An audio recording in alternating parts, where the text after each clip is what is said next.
My guest today is Michelle O'Neill, the Deputy Leader of Sinn Féin and the Joint First Minister of Northern Ireland.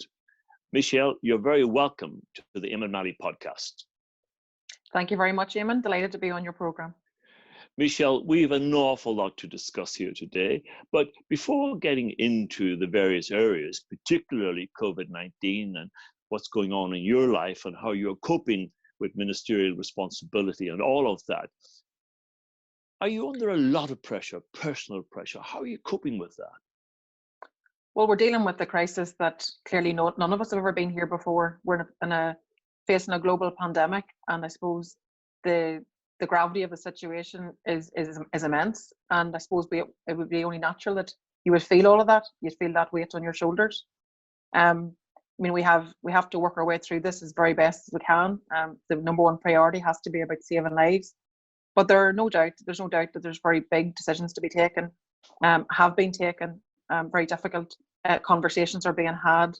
You know, just society as we know it is fundamentally changed as a result of COVID-19. So certainly I, as an individual, you know, personally would feel all of those challenges. I also am a mother. I'm also a daughter. So I understand that many families, the plight of many families right now being apart, all those difficult things that we all are living through.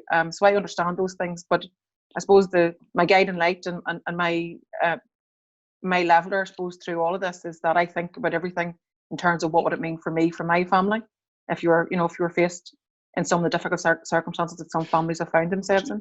Just stop there, Michelle. You are a mother. You are a daughter. You've got children. Just tell us a little about your children, what they're doing, at which stage in life they are. So I have two brilliant children. Saoirse's 26 and Ryan's 21. Great personalities, great characters. Very proud of both of them. They're, you know, just like anybody else, they'd be worried about their mummy right now. They'd be worried about me, which is only natural.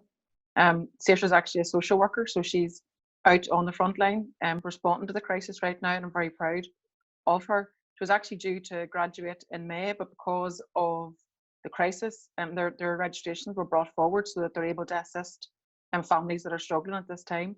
So I'm very proud of what she's doing. My son, actually, again, he's been fantastic because I've been so busy. He's been trying to be the carer for my mummy, and like he's been working around the clock to try and help her, you know, get her what she needs, her essential things from the shops and what have you. So just stop there, though. Just stop there, Michelle. The reality is that you're out, you're moving around, you have executive meetings, you're meeting fellow politicians. I suspect and I trust that you're social distancing, etc. But your daughter is a social worker. She obviously is dealing with people right in the front line, going into homes. Do you think at all about the possibility that either your daughter, your son, or indeed yourself might bring COVID-19 into your home? Isn't that the reality, the potential, just like it happened to Boris Johnson, the Prime Minister? Yes, none of us are immune to COVID-19. So at one stage, I've no doubt that someone in my family will also contract COVID-19. But we are an essential service at this time. I have to do what I do. Saoirse does what she does. So it's important that we mind ourselves as best that we can, that we follow the public health advice, and I absolutely do follow it to the letter of the law. Let me ask you a question. That we do the right thing. Yeah. Let me ask you a question. There was some criticism of Boris Johnson because he gained early access to a test. Michael Gove, we learn now, he too, another minister in the Tory administration, he too automatically got a test because of the suspicion that his daughter might have COVID-19. Would you similarly, shall I say, jump the queue to get that test? Would you feel that you'd be entitled to get that test? I have no sense of entitlement, Eamonn. So I think that, firstly, let me say that I'm glad that Boris Johnson is doing better, and he's seen it firsthand how important the health service is at this moment in time. He's thanked the health service for saving his life, and that's the people who we're depending on so much right now. So I'm well on the record in terms of the testing policy of the British government being too slow to act, being the wrong policy, actually fundamentally flawed from the start, too slow to act, on testing, on tracing, on isolating. And we know from the World Health Organization, these are the key ways in which we're going to be able to tackle this pandemic. But I think that no one should be jumping the queue. I think it's important that we value everybody in society and everybody's treated equally. What we need is a sustained testing policy that actually reaches every single person that needs to be tested. We'll come to all of that in a moment, but I just want to travel a little further back in your life. Into what sort of a family were you born, Michelle? Was it a very political family? Well, my father was elected. My father was an ex-prisoner and was also elected then for Sinn Féin at a time whenever it was very unsafe to be elected for Sinn Féin, because at that time a number of Sinn Féin councillors were actually shot dead for being a Sinn Féin councillor. So Daddy was political, Mummy less so, however, very understanding of the political circumstance in which we lived in at that time. Mummy would have probably preferred that we didn't talk politics in the house, but I mean, when you grow up through conflict, it's very hard to not have the political conversations in the house. So I suppose it was a fairly political household from that point. We were a Republican family for sure, very proud Republican family. And that would have been not just in my own home, but also my granny's, and the whole family would have been on the same page. Michelle O'Neill, you talk about it being a proud Republican family. Does it ever occur to you how it offends the Protestant Unionist community when you turn up at a commemoration service for a member of the IRA who was killed in terms of his involvement or her involvement in a campaign of violence? Do you have any understanding of the sensibilities and the sensitivities of those Protestant families who lost people, just as members of the Republican family lost people during the Troubles? I wish the conflict never happened. I wish the country was never partitioned. I wish that the circumstances never existed, that people felt there was no other option other than armed struggle. But I do think that what's important in terms of moving into a society where we actually help to heal each other, that we're all respectful of each other, that we understand that there are different narratives of the past, and that's the first step actually in terms of reconciliation. Understanding that my view will probably not ever or maybe chime with other people's view, but I think if we understand and give ourselves the space to have that difference of narrative, then I think that's a really helpful way to try and heal. But I would say to anybody out there that I've said this publicly before, but one mummy's pain is no different to another's, and I think that it's important that we all respectfully remember our dead in the way in which we feel is appropriate, but that shouldn't be offensive to others. I think it's important that we have that space for understanding. And let's understand. I understand, but and I'll finish on this particular point on this issue. Is it appropriate, do you think, to be perceived as deifying or glorifying people who use violence, who visited violence on their neighbours, be they police officers, be they other fellow Republicans, or it doesn't really matter? Is it appropriate to be seen in any sense to be deifying or glorifying people who engaged in violence? It's appropriate that people have the opportunity to remember their dead. And I think we all have the right to remember our dead. It doesn't matter who you are. One mummy's pain is no different to another's. A lot of people were hurt in the conflict. A lot of people were left without loved ones. A lot of people were injured. A lot of people went to jail. A lot of things happened. So we have a responsibility. And I certainly, as someone who has spent all of my adult life about the peace process, trying to bed in the peace process, to build a better society, to make sure that circumstances never exist again where a conflict has to occur. And I think that my job is to try and build for the future, but that also means giving each other the space to remember, for people to remember their dead. You've travelled a long way politically in a short period of time, coming from joining Sinn Féin after the Good Friday Agreement to becoming Joint First Minister in Northern Ireland. I want now to bring the community at large into your life at that executive table as a co-equal with Arlene Foster. How do you get on with Arlene Foster personally? Arlene and I get on fairly well. We have a good working relationship. We have very different politics, of course, but that's this political situation that we're in. We work together on many given issues. We disagree on many many a time, but that's all right. That's natural. I mean, you can't work in a 5-party coalition and not have ongoing tensions. It's just the nature of it. Do you like her? Of course I do, yes.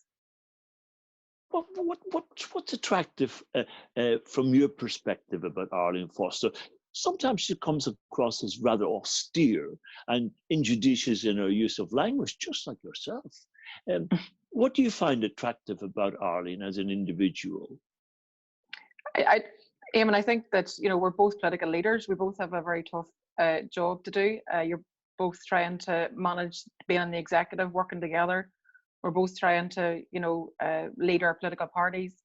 So we'll have commonality in terms of all of those things. We're both mothers, you know, and I think that for me, it's about having good working relationships with executive colleagues, and I have good relationships with all executive colleagues. I think it's a very challenging situation that we find ourselves in. Having 5 parties around the table is a difficult thing, but it's a necessary thing. Arlene Foster, as First Minister, has taken dog's abuse in social media. The vulgarity and the crudeness of some of the abuse and the language directed at her. Were you able to empathize with her and sympathize with her during that period? And did you share your concerns about the way that she was being abused over RHI and over her other utterances along the way? Yeah, so you have to separate out disagreeing with someone politically and making political points, and then also personal abuse. No one should be subjected to personal abuse, whether you're Arlene, myself, or anybody else who's in an elected office. You come into public office to make a difference, and nobody should be subjected to the types of attacks that I've seen. And I've reached out to Arlene actually on a number of occasions, just in terms of condemning some of the things that have been written about her online. I think that we have a challenging enough job, and social media can be a brilliant tool, but it also can be a very, very negative space whenever you see some of the things that are written about all of us. Are you strictly a Sinn Féiner at that executive table? Is it you and your colleagues on their own against the rest? That's how it seems to come across in the public eye. There seems to be this gap between unionism and whatever other shades of unionism exist and yourselves. Is that the way it is? Is there any commonality at that table at all? Well, there's commonality across a whole range of issues, but if you mean in terms of the response to COVID-19, I think there has been distinct differences in the approach. We are an assembly. We have our own ability to make our own decisions here. I think that the approach, as I said, from the British government at the start of this pandemic has been far too slow to act. It's been well criticised. It's actually went against the World Health Organization's advice, the European Centre for Disease Control's advice. It's acted entirely inappropriately, and I think that law will be will transpire in the cold light of day when we come out the other side of this. But I think that the executive initially was divided on this issue because I stood up firm in terms of the issue of school closures. I felt like we needed to move quicker. We live on an island. That wasn't reflected in the modelling that was being done in Britain, and we were being handcuffed to that system, which I felt was fundamentally flawed and too slow to act. So I needed to speak out. I want to provide a united front where I can, but I also am a political leader who is obliged as joint head of government to speak up, and because I'm trying to save lives. I believe the policy was wrong from the start, and I had to make that point. And maybe that's awkward for some people to hear, but it is what it is. If I am trying to, my objective here, only objective is actually to save people's lives, and that's why I had to call it out. Stop there, Michelle. Stop there a moment. You were being governed, like every other minister sitting at that table, by what is deemed to be the best medical and scientific advice available in Northern Ireland and in the United Kingdom. Why did you think you were so right on these issues, as opposed to the collective wisdom, expertise of the Chief Medical Officer, Michael McBride, his scientific team, and other advisors? Why do you think that you had such a monopoly on rightness in this situation? Or did you feel that way? Well, I was on the side of the World Health Organization. I was on the side of the European Centre for Disease Control. I was following their advice. I was looking to best practice of other countries that have actually been through this in advance of ourselves. So you have to learn lessons from how others have conducted themselves through this. I think that the initial strategy of the British government was obviously going down this route of herd immunity, and that was absolutely wrong. And I think there's a really good example if you compare both what happened in Britain and what happened in Germany. I think there's a correlation there if you chart your way through it. We both were in a situation where we had our first case confirmed through community transmission around the same time, but Germany moved very quickly and did the testing, isolating, tracing, did everything according to what the World Health Organization has said.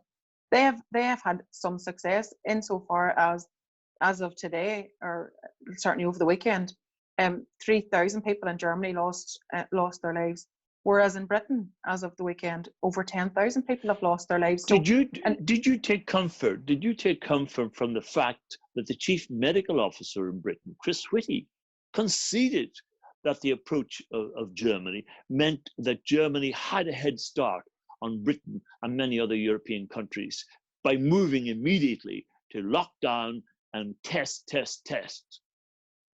I didn't take any personal comfort in it, because that's not what this is about. For me, this is ultimately about saving lives and about following that World Health Organization advice.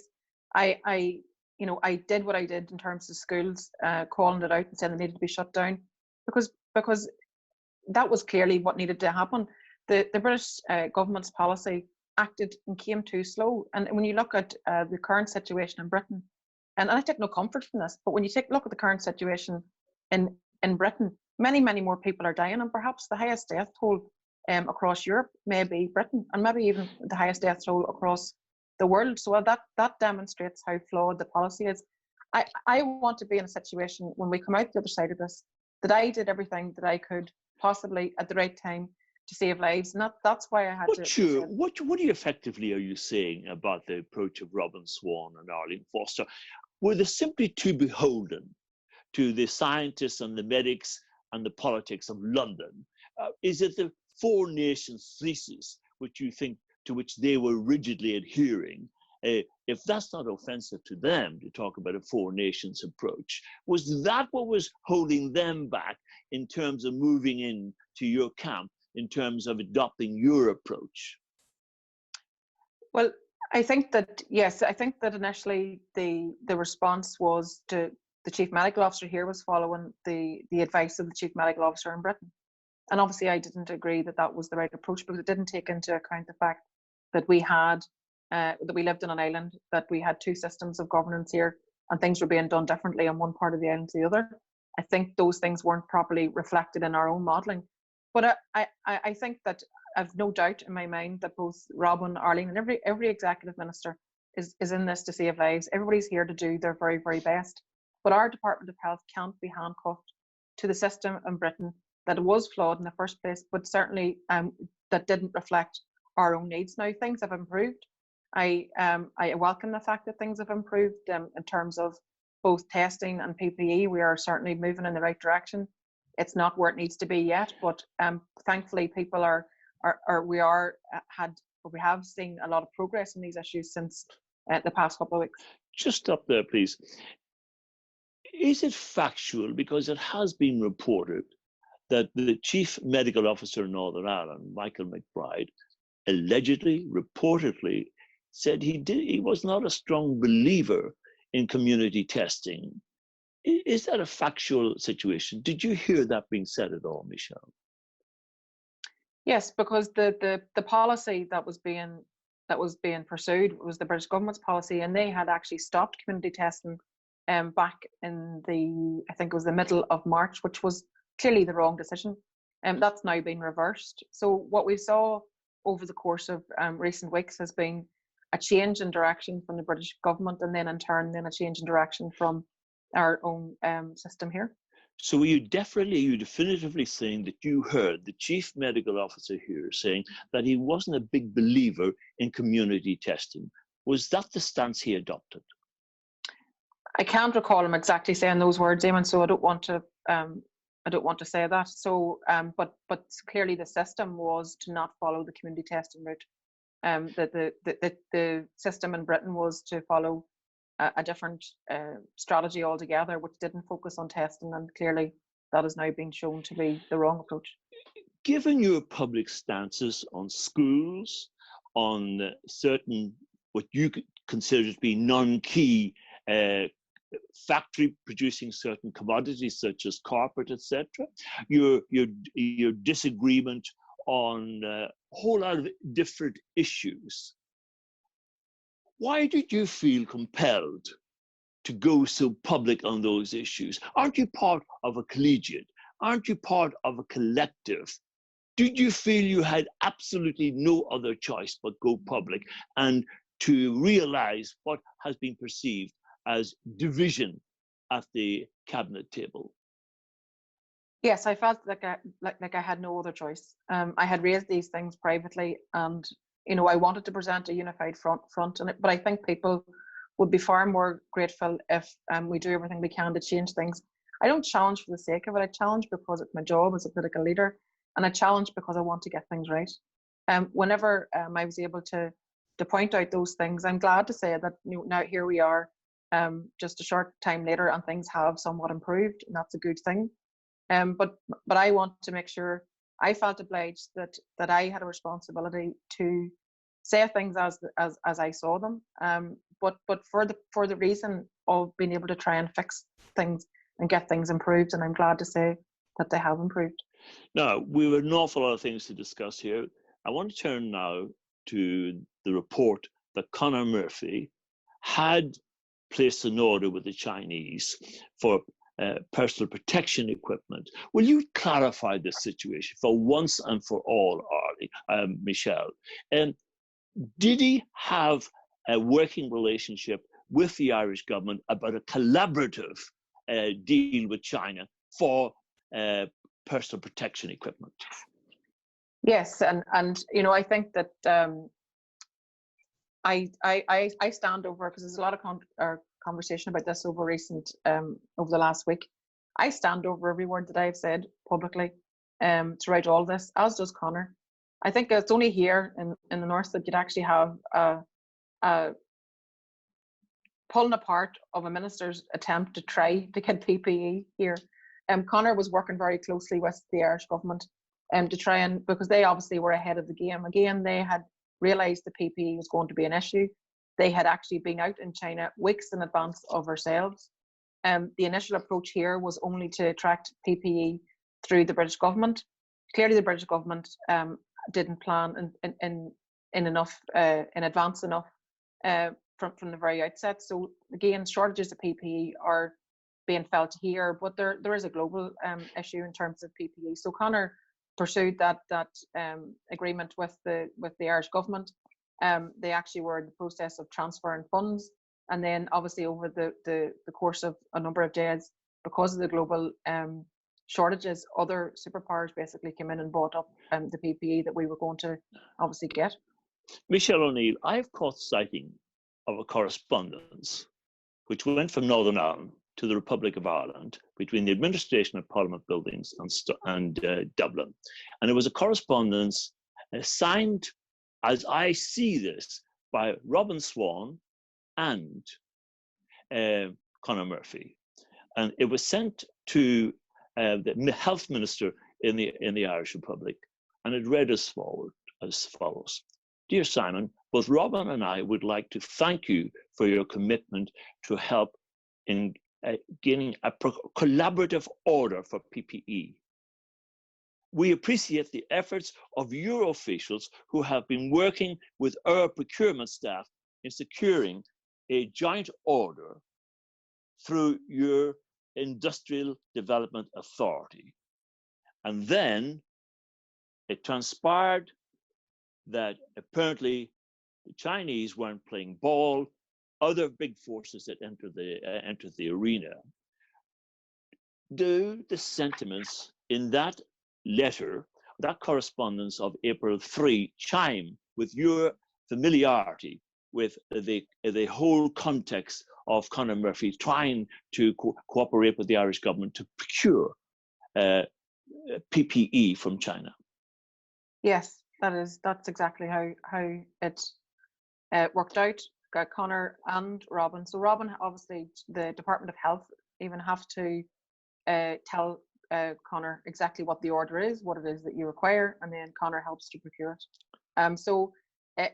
Conor is on record as having saying that he will not make any apology for trying to get PPE, and he'll continue to try. And I actually think that we are hopeful that we're going to be able to make some more progress on this.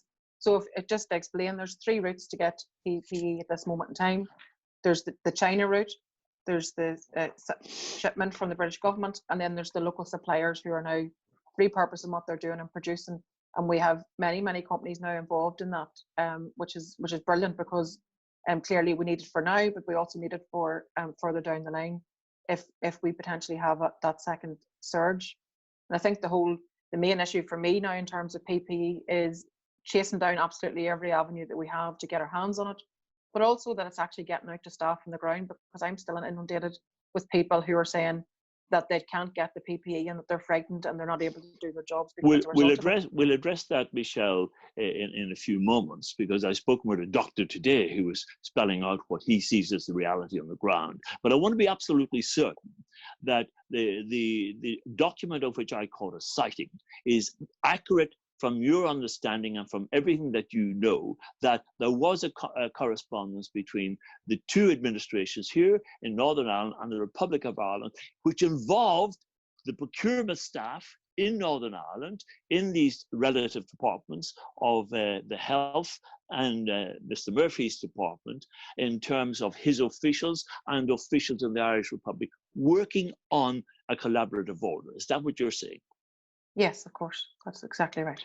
Let me put something else to you. A unionist source, a source I respect, told me that Conor Murphy said at an executive meeting or a meeting, a committee meeting, that in the course of a week, the Chinese price for this PPE equipment, personal protection equipment, had been trebled. Did you hear that said by Conor Murphy at any stage? So there are a number of challenges, because we are facing a global shortage, and the global demand for PPE has significantly increased. Certainly over the course of the period where the order was being placed, others moved in, and Conor did, I don't have the detail of it, but he did mention something about the price of PPE obviously going up because normal demand and supply rules of the economy came into play, and people were actually then obviously able to name their price. And did he actually say, do you recall his saying at any time that the cost was going to be treble, contrary or comparable to what he understood would be the final price which he was about to pay? I can't remember that exact code, Eamonn, so I don't want to say anything. Michelle, I want now to turn to Randox. I had established that Randox, which produces a lot of diagnostic kits out of Crumlin, had done a deal with Public England Health. I was rather incredulous of this when I learned of it. Do you know, had Randox been knocking on the Department of Health's door, getting in touch with ministers to say, we've got this kit here. If you want testing kit, we can provide it. Were direct approaches being made by Randox to Robin Swan's department or any minister in the administration at Parliament buildings? What's your understanding? So I can't comment on the interactions between the Department of Health and Randox. I can say that whenever I learned that Randox were contracted to supply into Britain, and that we would have to wait in the back of the queue to get our supply back for testing, I was deeply disturbed by that. I raised those issues. I'm glad to say that actually that there has been improvements now in terms of that situation, and Randox are supplying the testing for the SSE Arena, for example. So that picture seems to be somewhat corrected. But I think that it was ludicrous that we had a local company producing tests, that we were not procuring them directly ourselves. But that issue has been well raised now, and I'm hopeful that actually things are now moving in the right direction. But was that an abdication of responsibility ministerially or collectively here not to have procured those testing kits the first morning given that they were being produced out of Crumlin. Now, they had to meet the nice qualifications and validation, but was it a violation that was not secured first morning? Well, I think it further reflects that the policy was not to do the testing in the way in which it should be done. The policy was not to do test in accordance with the World Health Organization's or their statement. So I think that in itself influenced then just the procurement of testing kits, and now we find ourselves where there's obviously again global demand for testing kits, and we're having to sort of scrapple around to get our hands on those things to make sure we do more of this. Now, I have to say that since the issue of the whole testing piece has been raised, there's now been a strategy brought forward for testing. But what we need to see is then we need to be saying to the public, so this is how we're going to do it. This is when we're going to do it. These are the numbers that we're going to reach. You know, for example, like not testing people in care homes isn't an acceptable situation. We have to be testing everybody, even if we are able to get through, or we will get through this first wave. If we're going to be successful into the future, then the testing policy has to be the number one policy. Let me ask you something, a straight question, and I would appreciate a straight answer on this, because this is becoming a big issue in The Guardian and with a lot of people in the United Kingdom. Not just politicians, but journalists. Do you know exactly how many people have died in Northern Ireland to date as a result of COVID-19? We hear the hospital death statistics, but do we know precisely how many people have died in residential homes or at home as a result of COVID-19? Why do we not know these figures? So there are gaps in the figures, and there's a serious limitation to the figures that are being gathered. To date, only those people who die in hospital who've been tested are actually the figures that are recorded. So I think that the lack of testing means that the possibility that the scale of the crisis that we are facing is very much underestimated. So as of today, there's 124 families that have lost a loved one because of COVID. But that figure doesn't reflect actually those people, for example, in the community who've died with COVID. So those things, we've raised those things at the executive level, and we expect to get resolution on those things, because I think it's important that we understand the scale of the crisis that we're dealing with. That also allows us then to go out into the wider community setting and actually get a proper understanding of what the scale of the crisis is that we're facing.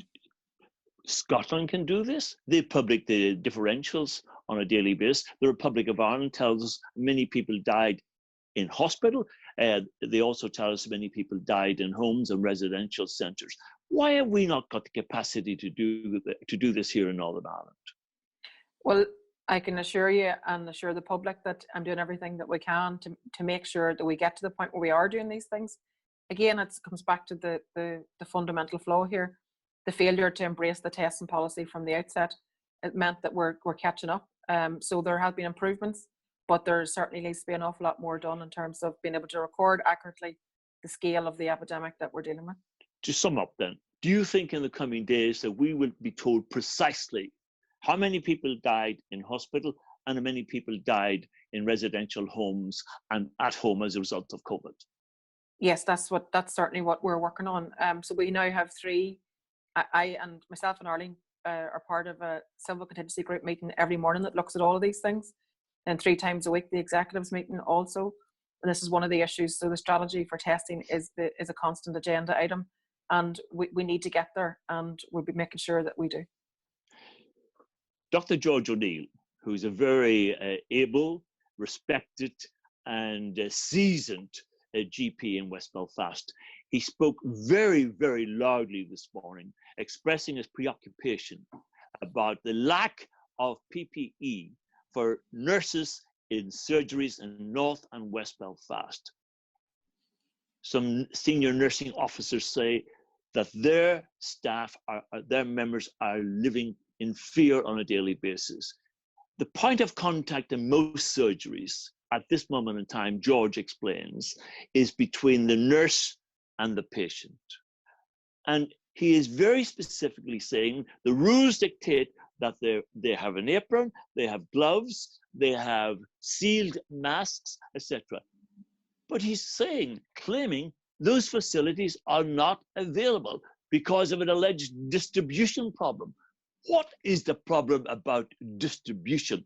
If we're getting these millions of pieces coming in here, as reported last week, what's the problem with distribution, Minister?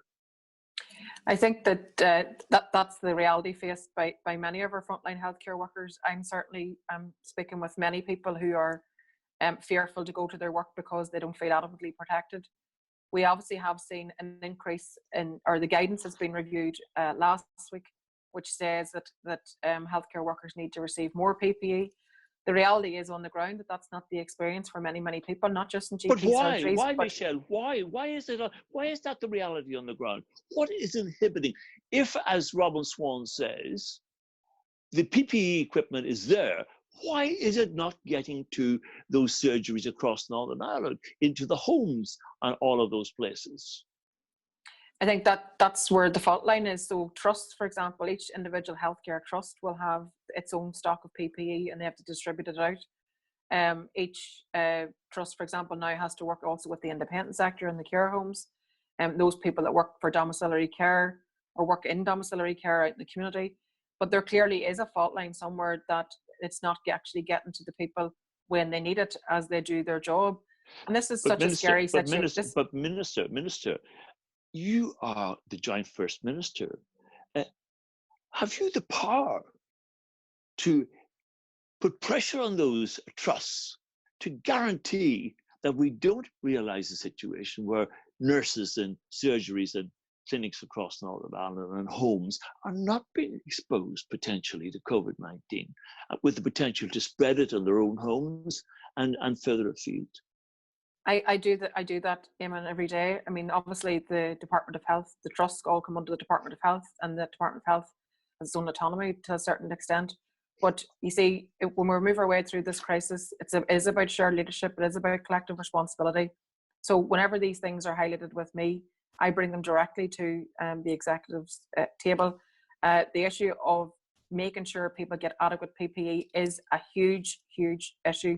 I'm inundated, as I said, and I will continue to fight day and night to make sure that we get the PPE to the right people at the right time, and everything needs to be done to make sure that's the case, because the people that we're depending on now, you know, they're putting their lives in the line for us, and we need to do everything we can to get them the right PPE at the right time. This brings me to the next question. Controversial issue. You have articulated your views on this over the weekend, the whole role of the potential involvement of the army here. What is your position on the involvement, the use of the resources of the British Army to help potentially to reconfigure hospitals, potentially to distribute PPE across Northern Ireland? Do you have an objection? And if you have, why would you object? Life is at stake. I don't have an objection. I will do absolutely anything that's necessary, including bringing in the British Army if that's what's required to save lives. I've only one objective here. It's about saving lives. I did raise an issue at the weekend with how the issue was taken forward, insofar as we had an executive meeting that wasn't discussed. And then late that night, we got a letter from the Health Department to say that they were moving to take forward this initiative with no discussion. Given the community sensitivities, it would have been wise to have a discussion. But I won't be found wanting. There's nothing I won't do to save people's lives. But wasn't saving life and the potential deployment of the army in this situation, which could facilitate and accelerate potentially the distribution of PPE and the reconfiguring of hospitals, wasn't that of greater importance than any political view that might have been, which you might have felt obliged to deploy in public? Couldn't you have made your views clear at the executive table without going public on an issue like this, particularly at this sensitive moment? Well, I think that firstly, it was a unilateral decision by the minister to do what he did and to deploy the request. So it wasn't discussed at the executive table, so I didn't have opportunity. I have spoken to Robin about it around the sensitivities, but as I said, I can't be more crystal clear. Whatever is required to save lives is what I'm interested in. I will leave no stone unturned in terms of making sure we do everything that we need to do at the right time. The issue of what the British Army could do here, what Robin has highlighted is that is twofold: to move ventilators around, and secondly, to potentially build or advise, on the logistics of a potential field hospital for a second wave. We have not exhausted what we can do here. I know the PSNI, for example, are willing to help. We have many lorry drivers who've been laid off, and they're willing to help. We have the freight and people out saying that what can we do to help? So let's look at what we can do, because people are amazing. People are absolutely amazing here at this moment in time, and they all want to play their part. That was the point I made, but I've never said anything other than I want to save lives and I'll do whatever's necessary. Michelle, I want to wrap up now, and I'm very grateful for your time. We hear an awful lot of talk in many European countries, Spain, Italy, about exiting from the lockup. Is there any logic to that sort of discussion at this point in time, given that that European body for prevention of diseases, etc., has concluded that they don't believe any single country in Europe has yet reached the peak? Yeah, I think it's too early to be talking about the exit strategy. We're still dealing with the first wave of this pandemic. So I think that what we need to be mindful of is, one, minding our staff right now, everybody who we're depending on, all those frontline workers. We need to get up to a position where we have increased testing, that we follow that clear policy of test, trace and isolate, that we get to a point where when we do come out the other side of this, and we will, and we're very conscious of the fact that we're asking people to do very, very significant things in terms of staying apart. But when we come out the other side of this, it's important that we do everything we can to build our society. And I don't think that we're at the point yet where we talk about exit strategies for now. This is all about what can we do in the immediacy of now to help get through this and come out the other side. And it's just important to say that I think that whenever you look at the people we're depending on right now, the domiciliary care worker, the people who work in our shops, who are stacking our shelves, all the people that are traditionally the lowest paid people in society, these are the people who are our heroes right now. And whenever we come out the other side of this, I'm determined to build a society that actually reflects all of that. You've taken particular stances, so this is my final question to you, Michelle O'Neill. You've taken very firm stances as a result of what you believed should have been the pattern or the course to follow in line with the World Health Organization. Was there any point during those trying times for you that you considered, I'm going to walk away from this? No, because sometimes in political leadership, doing the right thing isn't always the easy thing. So it'd be very easy for me to sit back and not call out the things that I see as wrong.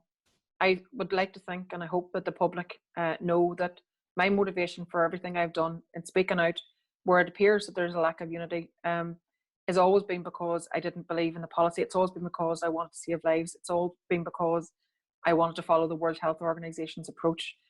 People should be assured that the executive is working together, that we are doing everything that we can. I have every confidence in that everybody's approach to this is about saving lives. There is difference of opinion in terms of emphasis, but I believe that speaking out has actually meant that we actually have a changed position. And I think that's ultimately, for me, that's always what it was about. It was about trying to get things steered in the right direction. Michelle O'Neill, thank you for being my guest on the Eamonn Mallie Podcast. Good day. Thank you, Eamonn.